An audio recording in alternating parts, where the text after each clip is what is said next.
You are all members of the same race, the human race, which started with black women between 300,000.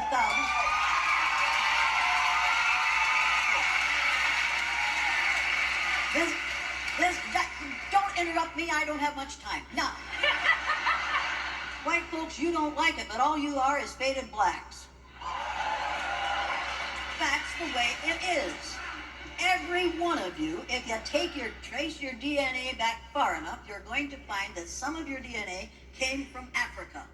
Because we all have the same ancestor back there, every single one of us. And those of you who think you don't have are obviously from outer space.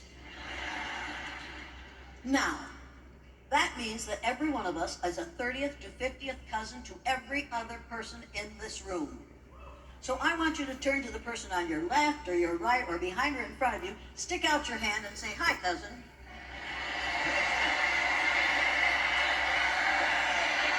Hi, cousin.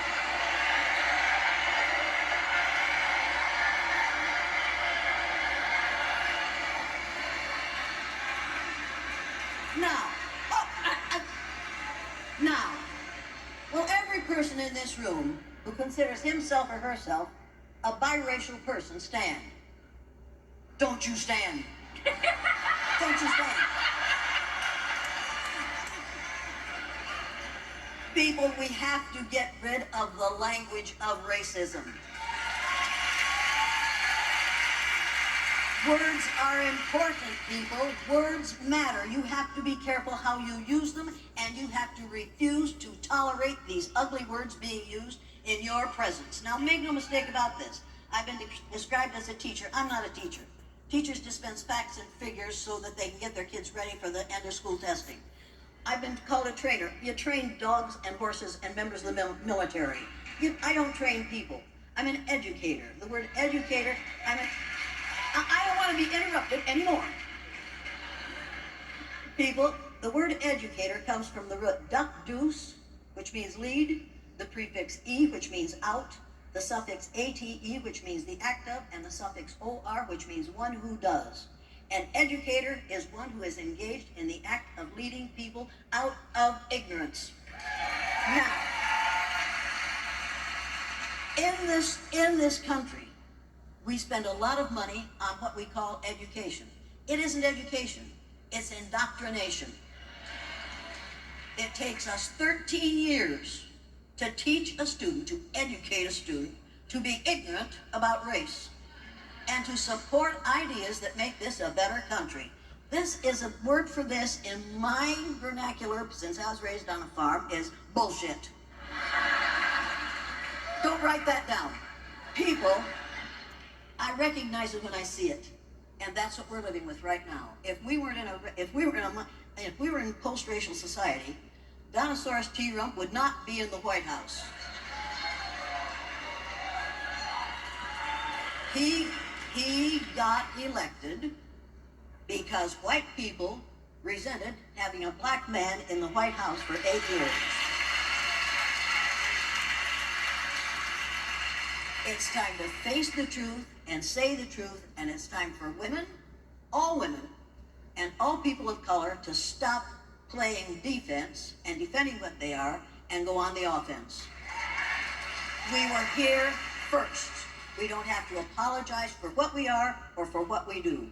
Now, I know some of you are thinking, boy, is she a bitch? Yes, I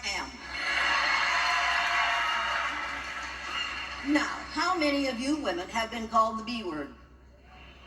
Look around, fellas. Everybody's heard it. Come up with a new word. Now, how many of you are called that by a male? All right, people, for me, the B word is an acronym for being in total control, honey.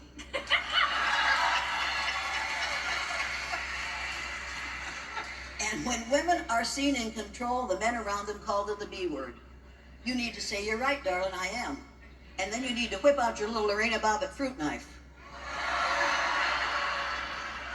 Now, don't do that, because some of these boys are scared to death. Now some of you are thinking, she doesn't like men. Oh, God, do I like men. Oh, Find me one, please, please.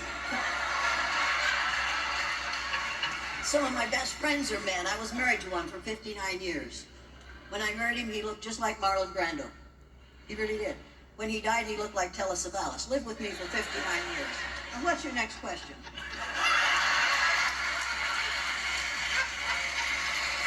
Sorry. Okay.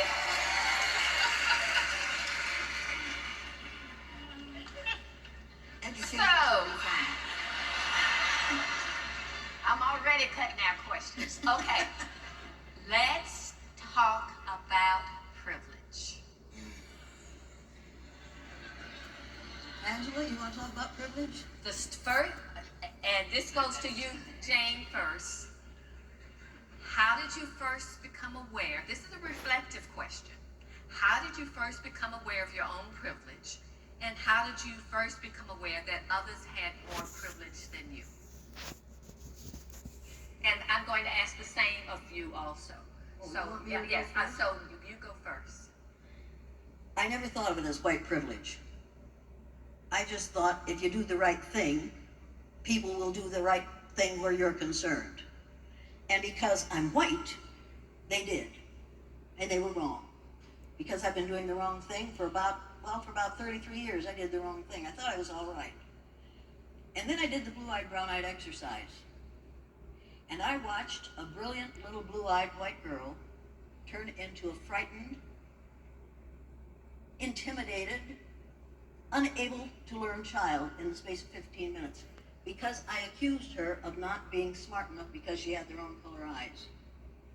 And I watched 4 dyslexic brown-eyed boys read words they had never been able to read and spell words they had never been able to spell because nobody had ever told them that they could learn to read or spell. But on the day they had brown eyes, it was obvious that the world was theirs. They could do anything. I found out about expectations that day, and I realized that what we have done, what we white folks have done in this country, ever since we got here, is treat people positively or negatively, not on the basis of the color of their skin, but on the basis of our ignorance about skin color, where it comes from and what it causes. This is not about skin color, this is about ignorance. And the answer to ignorance is education. It is not indoctrination, it is not schooling, it is not training, it is education. But you have to have teachers who know better if they're going to teach better. And teachers can only teach what they know. And unfortunately for all of us, we've all been led down the same ugly path of thinking that it's all right to claim privilege when what we should be claiming is ignorance. We've got the wrong word here, people. This problem is white ignorance. And white people are running the show. Now you're going to think she's a traitor to her race. I'm not a traitor to the human race, and that's the only race I see. Make no mistake about that. And as long as we keep on acting as though there are several races, we can have panels like this at which we discuss white privilege instead of discussing white ignorance and deciding to do something about it.